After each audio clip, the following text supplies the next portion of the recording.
দর্শক, শুভ সকাল থেকে শুরু করছি আপনাদের সংবাদ প্রকাশে নিয়মিত আয়োজন আমার ভুবন। আজকে নিজের ভুবন তুলে ধরার জন্য এমন একজন মানুষ আমাদের সাথে যুক্ত হয়েছেন। তিনি নানা গুণে গুণান্বিত এবং খুবই প্রতিভাবান মানুষ, মেধাবী মানুষ। তিনি একাধারে গীতিকার, লেখক, চলচ্চিত্রকার এবং বাগ্মী চন্দ্রিল ভট্টাচার্য। পশ্চিমবঙ্গের সবাই তাকে চেনেন।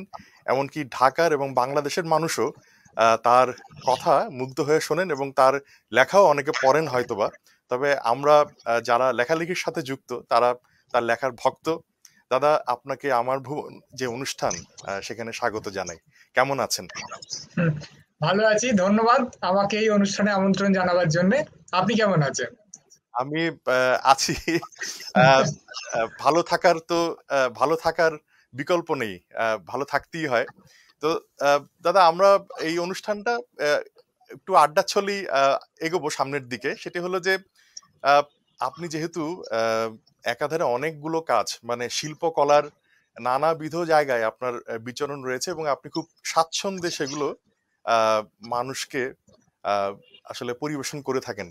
আমি যদি বলি যে কথার মধ্য দিয়ে চলচ্চিত্র নির্মাণের মধ্যে দিয়ে, যদিও চলচ্চিত্র নির্মাণ আপনি আহ, আর করেননি, দুটি করার পর স্বল্প দৈর্ঘ্য আমরা বঞ্চিত হচ্ছি। তো এই সমস্ত কিছু মিলিয়ে যদি আপনার কাছে জানতে চাই যে এই যে লেখালেখির জগৎ বা গানের জগৎ কি করে আসলে আপনি জড়িয়ে পড়লেন। আমরা কিছুটা পড়েছি আপনার লেখায় যে আপনার একটা পারিপার্শ্বিকতা তো ছিলই, কিন্তু আমাদের দর্শকের জন্য যদি একটু বলতেন।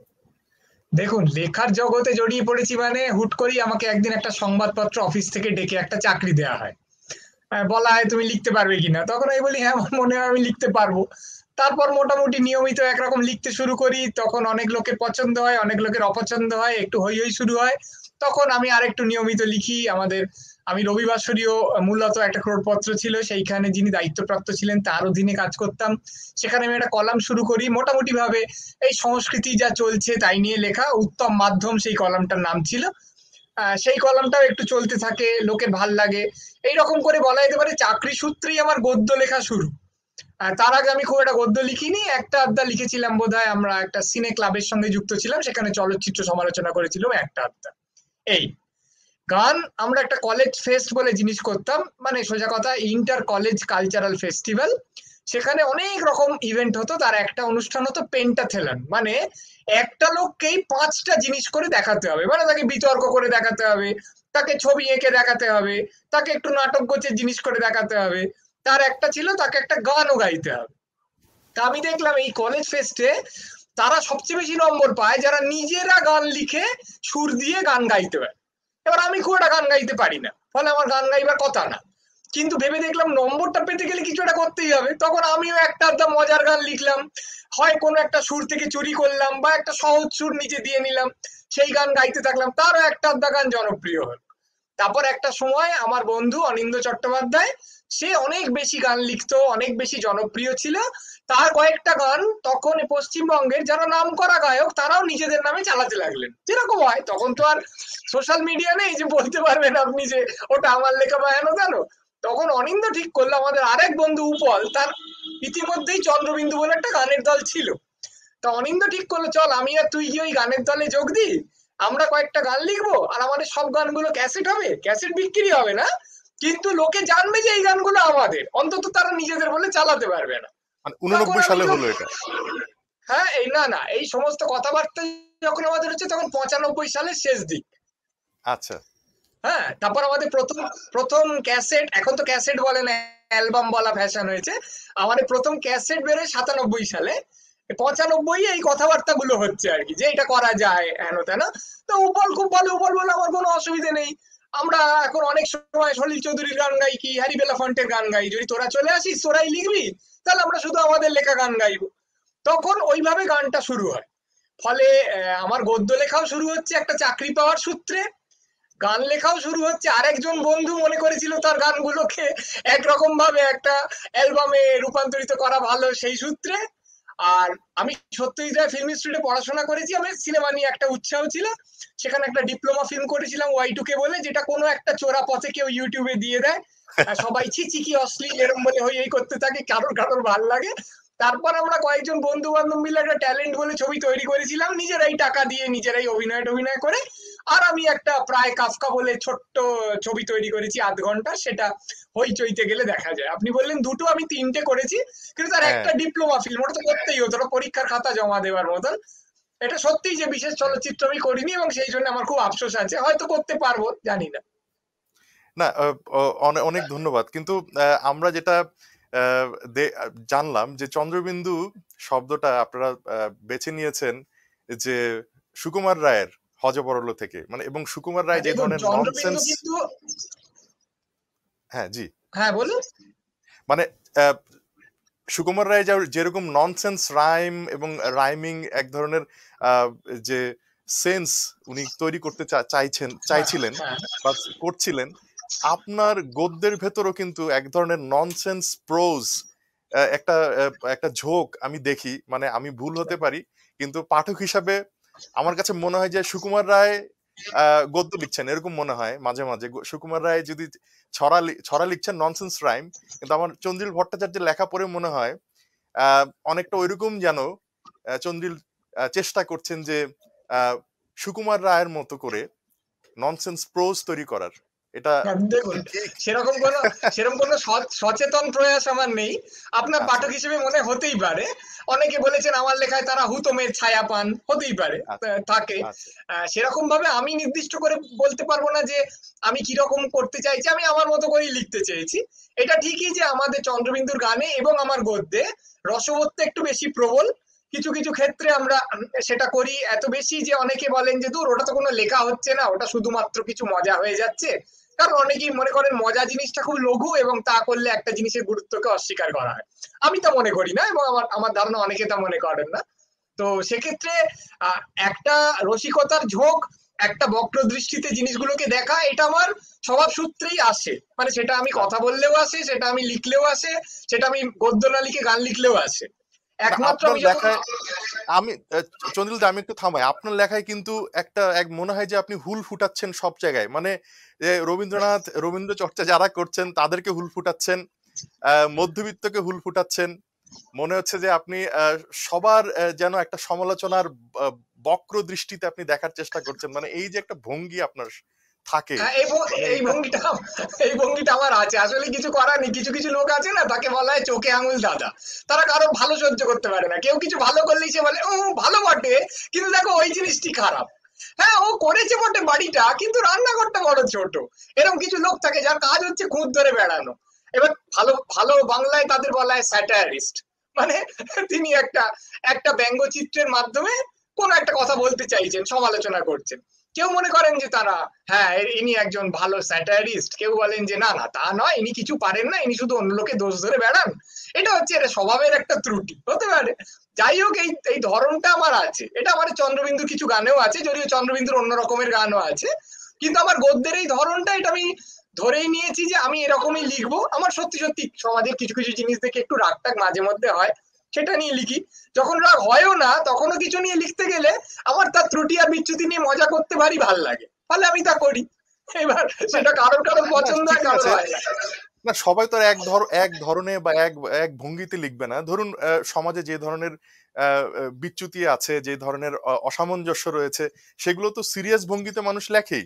কিন্তু একটু নন সিরিয়াস ভঙ্গিতে একটু বাঁকা করে লিখলে সেটাও কিন্তু পাঠক খুব মজা নিয়েই পড়ে, কারণ সেটারও এক ধরনের প্রতিবাদের শক্তিটা কিন্তু অন্য ধরনের, তার হ্যাঁ, সেটা একটা অন্য ভঙ্গিটাও ধরন। ভিন্ন। হ্যাঁ, ঠিকই। হ্যাঁ।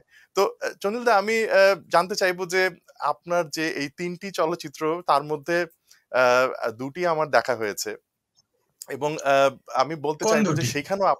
সেখানেও আপনার এক ধরনের যে স্ফুরণ বা এবং চমক, সেটা কিন্তু প্রত্যেক দৃশ্যে দৃশ্যে আমরা দেখতে পাই আর কি। আপনার যে স্ক্রিপ্ট, সেই স্ক্রিপ্টটাও তো আপনার, এবং এই যে Y2K যে ছবিটার কথা বললেন, SRFTI থেকে আপনি ডিপ্লোমা ফিল্ম, হ্যাঁ, হ্যাঁ, সেখানকার শুরুর গানটাও আপনার আহ, হ্যাঁ। এই ধরনের একটু হুল ফুটানো, এবং সেখানে আপনি তত্ত্ব দার্শনিক তাত্ত্বিকদের দেখতে পাচ্ছেন না, এবং আর্ট ফিল্মকে ধুয়ে দিচ্ছেন। হ্যাঁ, না কিন্তু না, তা নিজে আবার আর্ট সেটা ফিল্ম করা বানাচ্ছেন। হয়নি। হ্যাঁ, ওয়াই নিজে টু আবার কে আর্ট তে ফিল্ম। Y2K কিন্তু আর্ট ফিল্ম, মানে এটা হ্যাঁ, এটা কমার্শিয়াল আমি ফিল্ম না। তাই মনে করি, এবং ওয়াই টু কে ছবিতে কিন্তু কোথাও আর্ট ফিল্মকে ব্যঙ্গ করা নেই। মানে Y2K ছবিতে বহু ব্যঙ্গ করা হয়েছে অনেক কিছুকে, সবচেয়ে বেশি ওই সময়কার যুব সমাজকে। Y2K বানানো হয়েছিল 1999 সালে, শুটিং হয়েছিল, স্ক্রিপ্টটা তখন হয়েছিল, 2000 সালে শেষ করা হয়েছে ছবিটা।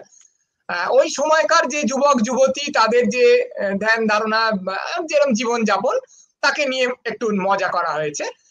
সবকিছুকেই খারাপ বলা হয়েছে, ছেলেদেরও খারাপ বলা হয়েছে, মেয়েদেরও খারাপ বলা হয়েছে, কিন্তু আর্ট ফিল্মকে বলা হয়নি খুব একটা খারাপ। একজন একটু বলে, সেটা আর্ট ফিল্মকে খারাপ বলে না, সেটা সে বলে এমন কিছু পণ্ডিতকে, পণ্ডিতের উদ্দেশ্যে একটু ভুল ফোটানো আছে, যারা কতগুলো আর্ট ফিল্মের নাম আর টার্ম শুধু ছুঁড়ে ছুঁড়ে যায় এবং তদ্বারা নিজেকে একটু খুব বড় গ্রামবাড়ি একটা ইমেজ দেওয়ার চেষ্টা করে, কিন্তু শেষ অব্দি হয়তো ওই ছবিটার রস তারা যে অনুধাবন করতে পেরেছে তার মানে নেই।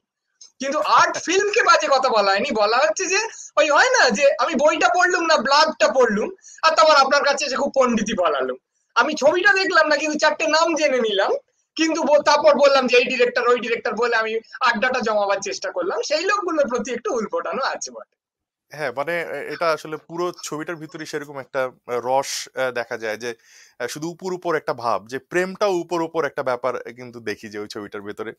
আচ্ছা, আরেকটা বিষয় সেটা হচ্ছে যে আপনার ২ ছক্কা ৫ এই বইটা বাংলাদেশের দুজন খুব শক্তিমান দুজন সাহিত্যিককে উৎসর্গ উৎসর্গ করা, করা হয়েছে। আখতারুজ্জামান ইলিয়াস এবং শহীদুল জহির।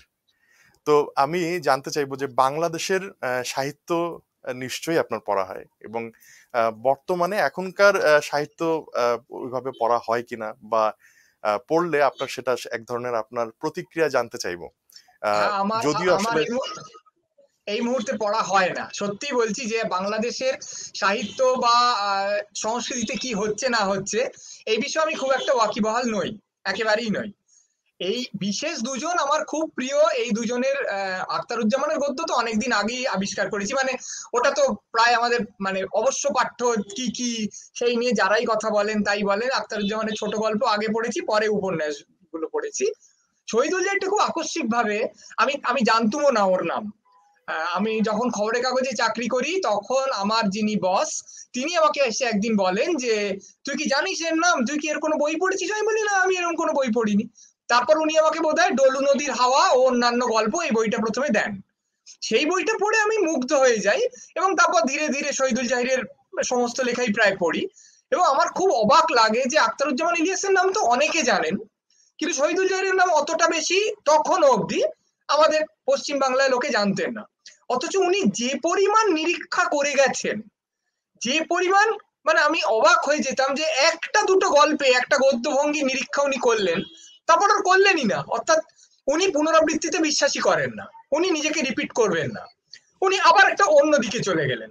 যেভাবে উনি বাক্য গঠন করেছেন, যেভাবে প্রায় অনন্ত বাক্য চলতে থাকে এক একটা ছোট গল্পের মধ্যে দিয়ে, আমি স্তম্ভিত। মানে আমার যেটা সবচেয়ে আশ্চর্য লাগে সেটা শহীদুল জাহিরের সংযম, যেখানে একজন লোক যদি একটা কোনো নিরীক্ষা করতে চায় সেটাকে নিজস্ব শৈলী হিসেবে প্রচার করার জন্য, এটা নিয়মই সে অনেকগুলো সেই রকম কাজ করে যাতে লোকে ও আচ্ছা এইটা এটা এই লোকটা পারে এই বলে চিহ্নিত করে। কিন্তু ওর সংযম এত দূর যে উনি একটা একটা গল্প লিখলেন, সে গল্পটা একদম অন্য রকমের, তারপর সেইটা সেদিকে আর গেলেনই না, উনি আবার আরেকটা অন্য রকমের গল্প লিখলেন। এইটা দেখে আমার এত ভাল লাগে যে একটা সময় আমি খুব বেশি এই দুজনের লেখা পড়তাম। এবং আপনি যে বইটার কথা বলছেন ২ ছক্কা ৫, ওটা একটা কলাম যেটা আমি তখন কাজ হ্যাঁ, করতাম সংবাদ সংবাদ প্রতিদিন, তাদের রবিবারের ক্রোড়পত্র রোববার, সেখানে আমি একটা নিয়মিত কলাম লিখতাম, ২ ছক্কা ৫ তার নাম। ওই কলামটা আমি চেষ্টা করেছিলাম সাধারণত আমি যেরকম লিখি তার চেয়ে একটু অন্যভাবে লেখার, তার হ্যাঁ। ভাবনার দিক থেকেও, তার গদ্য শৈলীর দিক থেকেও। এবং এই দুটো ক্ষেত্রেই, অর্থাৎ ভাবনাটা কিভাবে চলবে আর গদ্যটা কিভাবে চলবে, এই দুটো ক্ষেত্রেই আমি এই দুজনের দ্বারা অনেকটা তখন প্রভাবিত ছিলাম। আচ্ছা, এই আচ্ছা। সেই সেই জন্যই আমি এই দুজনকে এই বইটা উৎসর্গ করেছি। সাধারণত আমি বই উৎসর্গ করি একজনকেই, দুজনকে করার কথা না। কিন্তু ওই সময়টা আমার যতদূর মনে পড়ছে 2009 থেকে 2011, এই দুটো বছর আমি লিখেছিলাম কলামটা। এই দুজনের দ্বারা আমি এত প্রভাবিত থাকতাম, এতবার আমি এদের দুজনের লেখা পড়তাম, যে আমি এই দুজনকে উৎসর্গ করাটাই ঠিক মনে করেছি। আচ্ছা, আচ্ছা। আ আ চন্দিলদা, আরেকটা বিষয়, আপনি এই মুহূর্তে বোধহয় সাহিত্য ওয়েব পোর্টাল, সাহিত্যের ওয়েব পোর্টাল আ ডাকবাংলা.com এর সাথে যুক্ত আছেন। হ্যাঁ, এবং হ্যাঁ, হ্যাঁ, যদ্দূর আমি দেখলাম সেটা সাবস্ক্রিপশন ভিত্তিক, এবং হ্যাঁ। একটু অন্যরকম ব্যতিক্রম একটা প্রয়াস। এই এটা সম্পর্কে যদি কিছু আমাদের বলতেন। এটা একটা দেখুন, যখনই বাঙালিরা কোনো সাহিত্য পত্রিকা করতে চায়, যা চায় তাই আমরা চেয়েছি, অর্থাৎ খুব ভালো ভালো লেখা বেরোবে এখানে। এবার যেহেতু এটা আজকালকার যুগের একটা সাংস্কৃতিক পোর্টাল, সেহেতু এখানে যেরকম চমৎকার সমস্ত গল্প, কবিতা, প্রবন্ধ এগুলো পড়া যাবে, সেই রকম ভাবেই বক্তৃতাও শোনা যাবে, বা সাক্ষাৎকার দেখা যাবে, বা ছোট ছবি কেউ যদি তৈরি করেন আমরা সেটাও দিচ্ছি, সেটাও দেখা যাবে। সেইটা সব দিক থেকেই খোলা আছে। অর্থাৎ আমি ধরুন একটা সপ্তাহে একটা লেখা লিখি, আর একটা সপ্তাহে একটা বক্তৃতা দিই। আবার আমার বন্ধু উপল আমারই লেখা একটা গান মাসে একটা গায়, ও সুর দিয়ে গানটা করে। আবার আমাদের এখানকার বিখ্যাত অনুপম রায়, ও ও কিভাবে গানের সঙ্গে যুক্ত হয়ে বড় হয়ে উঠলো, অনেকটা যেভাবে আপনি প্রশ্ন করছেন, ধরুন বব ডিলান ওকে কিভাবে প্রভাবিত করলেন, বিটলস ওকে কিভাবে প্রভাবিত করলো, এইগুলো নিয়ে বলছে। আবার সৃজা তো নিজের কবিতা যেমন পড়ছে, আবার অন্য অন্য কবির সম্পর্কে কথা বলছে, যে সুকুমার রায়কে ও কোন চোখে দেখে, সুভাষ মুখোপাধ্যায়কে ও কিভাবে বিশ্লেষণ করে। আবার একটা অদ্ভুত ব্যাপার হলো যে এখানে যেমন শীর্ষেন্দু মুখোপাধ্যায় লিখছেন, উনি একটা আত্মজীবনীমূলক লেখা লিখছেন, জয় গোস্বামী লিখেছেন, বুদ্ধদেব দাশগুপ্ত মারা যাওয়ার আগে একটা কলাম লিখছিলেন, তেমনি ধরুন যারা বাংলায় লেখেন না, ধরো যাক রাস্কিন বন্ড, উনিও গল্প লিখছেন। উনি হ্যাঁ, গল্প লিখছেন ইংরেজিতে, কিন্তু ডাক বাংলার জন্যই মৌলিক গল্প লিখছেন, মানে এমন নয় যে ওর লেখা আমরা অন্যত্র থেকে অনুবাদ করে দিচ্ছি। এবার ইংরেজিতে গল্পটা লেখার পর আমরা সেটাকে বাংলাতে অনুবাদ করেও দিচ্ছি, আবার মূল ইংরেজিটাও থাকছে। অমিতাভ ঘোষ প্রবন্ধটা ইংরেজিতে দিলেন, ধরুন সত্যজিৎ রায় নিয়ে শর্মিলা ঠাকুর আমাদের এখানে 5টা প্রবন্ধ লিখছেন, 5টা ছবি করেছেন, 5টা নিয়ে লিখছেন। এবার উনি লিখছেন ইংরেজিতে, আমরা ইংরেজিটা রাখছি, আবার বাংলায় অনুবাদ করে দিচ্ছি। কোভিড নিয়ে গুলজার আমাদের এখানে কবিতা লিখেছেন, আমরা কবিতাগুলো, গুলজারের কবিতাগুলো মূল হিন্দিতে রাখছি, আবার আমরা বাংলাতে অনুবাদও করে দিচ্ছি। ফলে এই সাইটটা বা কালচারাল পোর্টালটা একটু অন্যরকম এই ক্ষেত্রে যে এখানে বাংলা সাহিত্যই হচ্ছে, কিন্তু যারা বাংলায় লেখেন না তারাও লিখছেন, তারা তাদের ভাষায় লিখছেন, কিন্তু বাধ্যতামূলকভাবে প্রতিটি লেখাকে আমরা বাংলায় অনুবাদ হচ্ছি, যাতে শুধুমাত্র যারা বাংলা পড়তে চান তারা পুরো জিনিসটাই বাংলায় পড়তে পারেন, আর যারা না চান তাহলে পড়লেন না, তারা কিছুটা মূল ভাষায় পড়লেন। আমার তো মনে হচ্ছে একটু অন্যরকম কাজ হচ্ছে, এবার দেখা যাক পাঠকরা উৎসাহী হন কিনা, অনেক লোক এটা আসেন কিনা। আপনি যেটা বললেন এটা সাবস্ক্রিপশন বেসড, এখন লোকে একদম ফ্রি এত জিনিস পেয়ে যায় যে তারা হঠাৎ টাকা দিয়ে কেন সংস্কৃতি করব, আমি কেন টাকা দিয়ে পড়বো, আমি কেন টাকা দিয়ে দেখবো, এরকম একটা প্রবণতার অনেকে শিকার। দেখা যাক সেটা কাটিয়ে উঠে ডাকবাংলা.com এ অনেকে আসেন কিনা। না, না, নিশ্চয়ই এটা একটা একেবারেই ব্যতিক্রমী উদ্যোগ। এরকম উদ্যোগ বাংলাদেশেও কয়েকটি হয়েছে। তবে সব সব উদ্যোগেরই শুরুর দিকে একটু তার প্রতিবন্ধকতা, সীমাবদ্ধতা থাকে। হয়, নিশ্চয়ই ডাক বাংলাও আহ, আহ, এগিয়ে যাবে নিশ্চয়ই, এবং মানুষ যারা আশা পাঠক করা যায়। রয়েছেন তারা নিশ্চয়ই আসলে এই ডাক বাংলার ডাকে সাড়া দেবেন। আহ, হবে আছে। চন্দ্রিলদা, আমরা শেষের দিকে জানতে চাইবো যে আপনার তো নানামুখী ব্যস্ততা থাকে, মানে ধরুন এই যে এই এখন মঞ্চে ডিস্টোপিয়া নিয়ে কথা বলছেন, তো আরেক মঞ্চে যৌনতা এবং প্রেম নিয়ে কথা বলছেন, আপনি বিতর্ক করছেন বিতর্ক সভায়। তো নানামুখী ব্যস্ততা, তার মধ্যে আবার গান লিখছেন, এই যে ডাক বাংলা করছেন, মানে এই নানা ধরনের একটা কর্মযজ্ঞের মধ্যে আপনি আছেন। তো এই মুহূর্তে আপনার মানে কি চলছে, আসলে কর্মযজ্ঞ কি চলছে এখন? দেখুন, এইটা যে আপনি ভাবছেন বা অনেকে ভাবেন যে আমি খুব ব্যস্ত মানুষ, আমি নানাবিধ কর্মযজ্ঞ করে থাকি, শুনলে আমার খুব ভাল লাগে। আসলে আমার দিনটা কাটে হচ্ছে ঘুমিয়ে, আর ওটিটি প্ল্যাটফর্মে নানা রকম ওয়েব সিরিজ আর সিনেমা দেখে, আর জানলা দিয়ে বাইরে তাকিয়ে। আমি প্রায় কোনো কাজ কখনো করি না, আমি অত্যন্ত অলস এবং কর্মবিমুখ। একটা আধটা কাজে বন্ধু বান্ধবদের মধ্যে গিয়ে আমি জড়িয়ে পড়েছি। আর অবশ্যই যে কিছু, আপনাকে খাদ্য সংগ্রহ করতে গেলে তো কিছু কাজ করতে হবে, সেটা সংস্কৃতির সঙ্গে আমি যুক্ত, তার কিছু করে ফেলি, একটা গান হয়তো লিখলাম, কিংবা একটা ছোট ছবি যদি বানানোর কথা হয় তাহলে করলাম। কিন্তু সত্যি বলতে কি আমার কোনো পরিকল্পনা কোনো বিষয়ে কখনো থাকে না, মূলত কখন বিছনায় গিয়ে ঘুমোবো এছাড়া। এইবারে সত্যি সত্যি এবার কি বই লিখবো, এরপরে কি প্রকাশিত হবে, বা কোন বিষয়ে বক্তৃতা দেবো, আপনি যেরকম বলছেন ডিস্টোপিয়া নিয়ে বক্তৃতা, আমি কদিন আগে হরর ফিল্ম নিয়ে একটা বক্তৃতা দিয়েছি। এগুলো নিয়ে কোনো পরিকল্পনাই আমার নেই, যেরকম ঘটে ঘটে যাবে সেরকম যদি আমার পছন্দ হয় আমি করবো খন, এর বেশি কিচ্ছুই না, বলা মানে যাবে না। মাঝে মাঝে কিন্তু এই যে কি সব গবেষণা দেখি যে মেধাবী লোকরা নাকি একটু অলস হয়, তো ঠিক আছে, মানে সেদিক থেকে হ্যাঁ। আহ, চন্দ্রিলদা, অনেক ধন্যবাদ আমাদের সাথে যুক্ত হওয়ার জন্য। আমি দর্শক যারা দেখছেন তাদের জন্য আপনার কয়েকটি বইয়ের নাম আমি বলে দিতে চাই। চন্দ্রিল ভট্টাচার্যের অনেকগুলো বই রয়েছে, তার মধ্যে ধুর ধুর এই পরবাসে কে থাকবে, এটা একটি কাব্যগ্রন্থ। রসকস সিঙ্গারা বুলবুলি মস্তক, এটা খুবই চন্দ্রিল ভট্টাচার্যের বিখ্যাত বই, বাংলাদেশে এটা নানা কারণেই নাম এসেছে বারবার। রুয়াবনামা, ঘনচক্কর, দু ছক্কা পাঁচ, এই নানা ধরনের বই চন্দ্রিল ভট্টাচার্যের রয়েছে, এবং গান তো আপনারা শুনেছেনই। তো চন্দ্রিল দা, আশা করব যে আপনার ভক্ত যারা বাংলাদেশে, তারা আপনার এবং আমাদের যে এই আয়োজন, তারা নিশ্চয়ই উপভোগ করবেন। এবং আপনাকে আবারও অনেক ধন্যবাদ জানাই যে সংবাদ প্রকাশের সাথে আপনি যুক্ত হয়েছেন। নিশ্চয়ই সামনে আবারও আপনাকে পাবো আমাদের মাঝে, এটা নিশ্চয়ই, বলে আমারও খুব ভালো লাগলো আজকে কথা বলে। হ্যাঁ, অনেক নমস্কার, ধন্যবাদ। ধন্যবাদ। নমস্কার। জি, আপনাকে অনেক আবারও ধন্যবাদ জানাই। দর্শক, আমরা আজকের মতো এখানে শেষ করছি। আমার ভুবন, চন্দ্রিল ভট্টাচার্য ছিলেন আমাদের সাথে। নিশ্চয়ই আমরা আগামী সপ্তাহে আবার কোনো নতুন অতিথিকে নিয়ে আপনাদের সামনে আসবো। সেই পর্যন্ত সবাই ভালো থাকুন। শুভরাত্রি।